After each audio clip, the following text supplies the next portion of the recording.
Okay, well, I wasn't actually going to continue to talk about this, but I just keep finding more and more stuff. I mean, if you actually believe that this is real, then you have not watched anything. I mean, it is all over. There's so many people on YouTube that have posted stuff that's just so ridiculous. Like even her Facebook stuff, that her name's not even, her name's Allison Bailey and whatnot, and just tons of stuff. So if you actually think this is a real thing, just do a little research into YouTube, and it's ridiculous. But I found a whole bunch of other stuff here, weird connections. So it actually all stems back to this Philadelphia train derailment. I've been talking about this one uh, forever now, it seems like, but it definitely stems back to this. So the first thing I noticed, this Philadelphia train wreck, of course it was at 9:23 p.m. We've talked about that, but they had 238 passengers. 238 passengers. This this Moneta shooting or whatever, it happened on August 26th, which just so happens to be the 238th day of the year. So 238, and then they had 238 passengers on this train. And then we've talked about the number 106 extensively. It all seems to lead back to this. It was going 106 miles an hour, and then it had the 601 written on it. The locomotive number 601, and we've just talked about that how many times?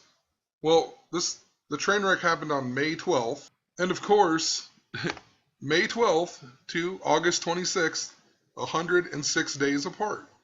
So there's the 106 connection.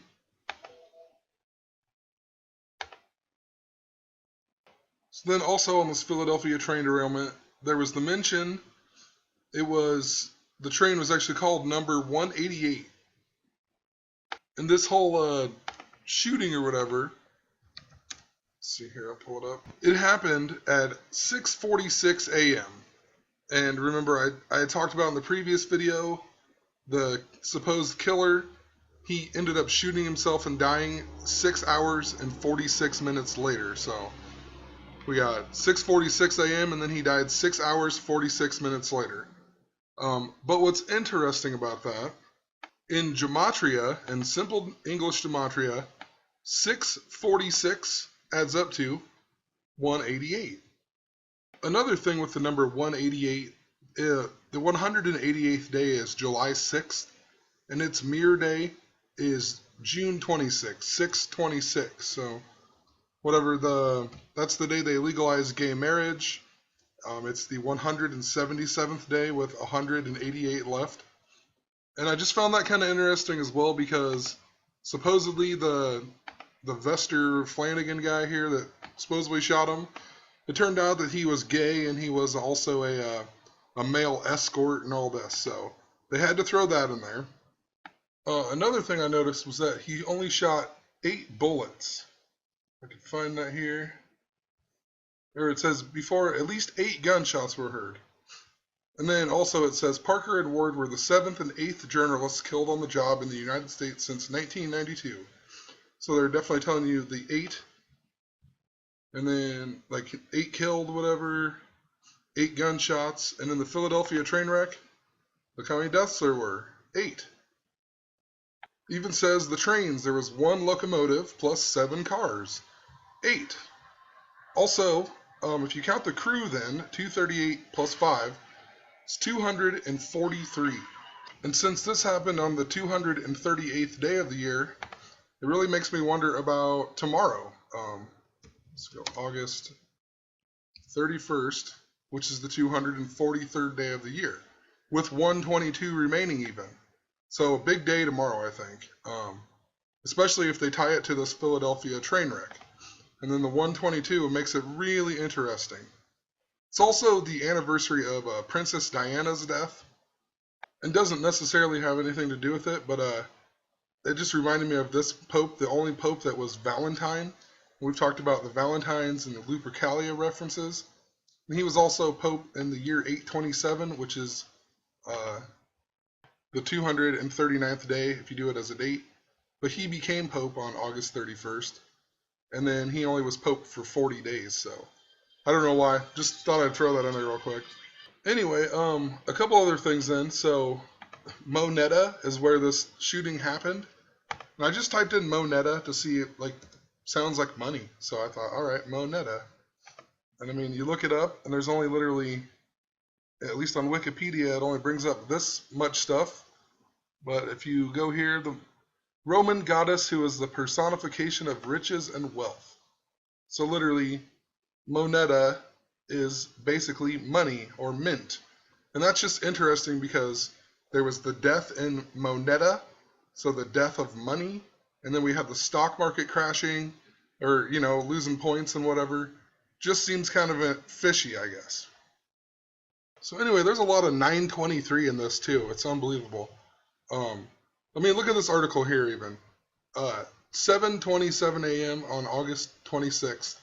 Well, 7:27, very interesting, because I just made a video about Princess Margaret, and I said her death to 10/6, like 106, is 239 days.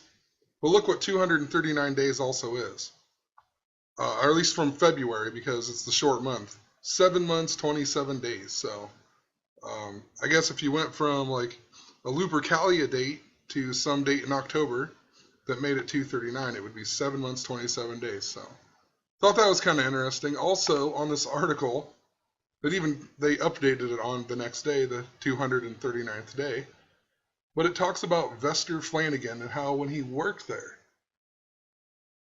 Pull it up here. It says Flanagan worked at WDBJ7 for less than a year.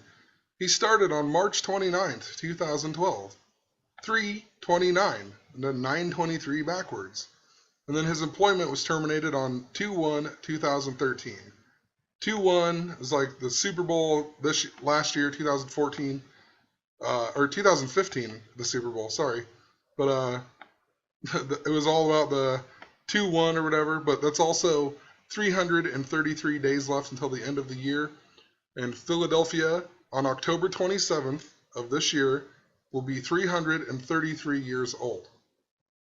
33 days before the 333rd day even.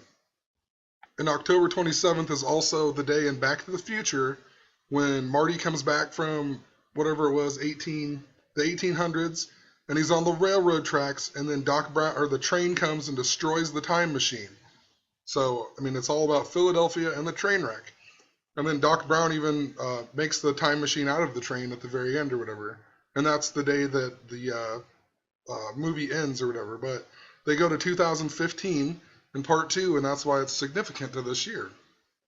So then they started calling it the Roanoke shooting instead of the Moneta whatever, even though, I mean, they're right in the general area. This is actually just the town of Roanoke. The news station is actually it says it's like a suburb of Roanoke, basically. It's called Salem. It's over here, but they keep calling it Roanoke. So I thought, let's just check out Roanoke and see how far away it is from, or whatever, to where the shooting happened. The shooting happened here at Bridgewater Plaza. Look how far it is. From Roanoke to Bridgewater Plaza. 23.9 miles. Interesting. The 923 again. Then I took Roanoke to the Innova Fairfax Hospital in Falls Church, where the guy supposedly ended up, that was like where he finally died. Like he shot himself, and they pronounced him dead at this hospital. Look how long it takes to get there. 3 hours, 29 minutes. So, I mean, even just going from Roanoke to there, what are the odds with the 923s on there? I mean, that's crazy enough. So, but another thing, so somebody sent me a message. I'm not going to say who because I don't know if they want me to or not. So, but they sent me a message and said they were talking about this video and this picture right here with him with the Salem shirt and the black cat. Instantly, I thought of Salem and the Salem witch trials or whatever. Even Sabrina the Teenage Witch, because the black cat's name is Salem. But I mean, that's pretty obvious, I would think. Most people would think that by seeing this picture. But anyway, I decided to check out the Salem witch trials. Anyway, so there was all these prosecutions, whatever. But on September 22nd of 1692, there were 8 people that were hanged. And one of them just happened to be named Alice Parker. Alice is Allison. Allison and Alice are from the same name or whatever. Allison comes from Alice. So interesting that this lady's name is Allison Parker. And this guy's name was Adam Ward. And if you go to the September 22nd date here, keep in mind that's when Pope Francis is coming to the United States. He's going to Washington, D.C. on that day. And then they have an Alice Parker and also a Samuel Wardwell. So, I mean, this one might be a little bit of a stretch, but this one is like dead on. What are the odds of that? And then they have that picture with the black cat.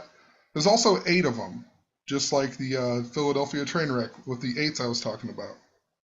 Even says down here, 49 of the 52 surviving people brought into court on witchcraft were released, blah, blah, blah. 49 of the 52. I mean, we have talked about them numbers and how they go together extensively. Like May 2nd is 4 months and 9 days away from September 11th.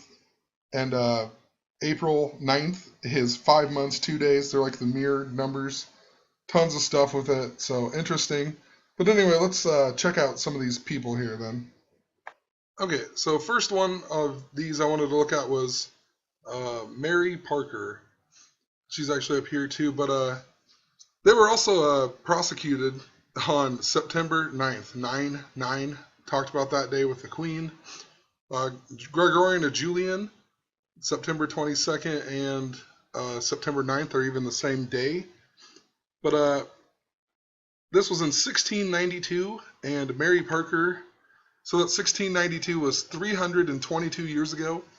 On September 22nd this year, it'll be 323. What I found interesting is that this lady, it says that she is the 8th great-grandmother of U.S. President George W. Bush. So this was 322 years ago, like the Skull and Bones. And what do you know George Bush from? The Skull and Bones. I mean, well, he's a president, whatever, but Skull and Bones, it's craziness. And then he's even a descendant of up to 217 of the trial's participants. That doesn't have a citation, so...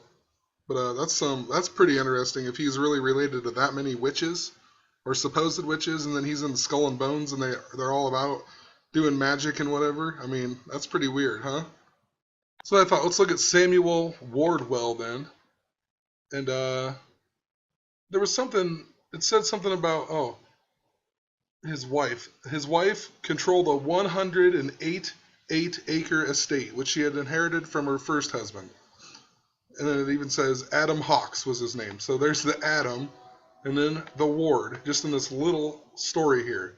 Doesn't necessarily have to be connected, but seems very weird to have a Ward and a Alice Parker even. But 108-acre estate is what he got when he married her. And what did I just talk about the Philadelphia train wreck? The 188. I mean, it's ridiculous. Okay, so let's take a look at Alice Parker then. Big play. So Alice Parker doesn't even say that much about her. Just says that she was part of it pretty much. But I found on a different website here the day that she was actually convicted. And it says Alice was first examined on May 12th, 1692. That is the same day as the Philadelphia train wreck. And I don't know, I can't figure out the connection yet, but I know there is something to do with it. It almost has to be something to do with the Puritans, because the guy died in Falls Church, Virginia. The shooter supposedly died in Falls Church. And then we talked about the church shooting and all that in Charleston, but Falls Church is the Episcopal Church, and they still kind of, it says they're Protestant yet Catholic. Which, the Puritans here, if I can pull it up here, the Puritans, it said, Massachusetts government had been dominated by conservative Puritans. That would mean they absolutely do not want any ties to the Catholic Church, pretty much. So, I don't know what the whole deal is, but I just feel like it's got some type of connection to that, and that's why the guy died in Falls Church. But who knows? I mean, I need to do more research. And that town was actually based on this church that was established in 1732. So 40 years after the trials, but still I feel like it has something to do with it. So